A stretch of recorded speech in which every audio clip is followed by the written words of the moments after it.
અંકિત ભાઈ ઠંડીભાઈ હા બોલો રાતે એલો ચા બનાવજી મારે કસ કાલ કરવાનો છે હું હવે પૈસા આવે ને હું તો મને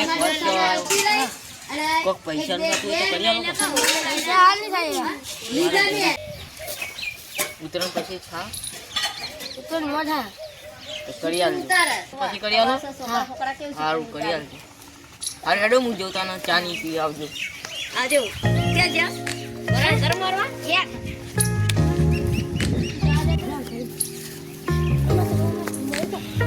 ચાલ બચ્ચા આઈ તો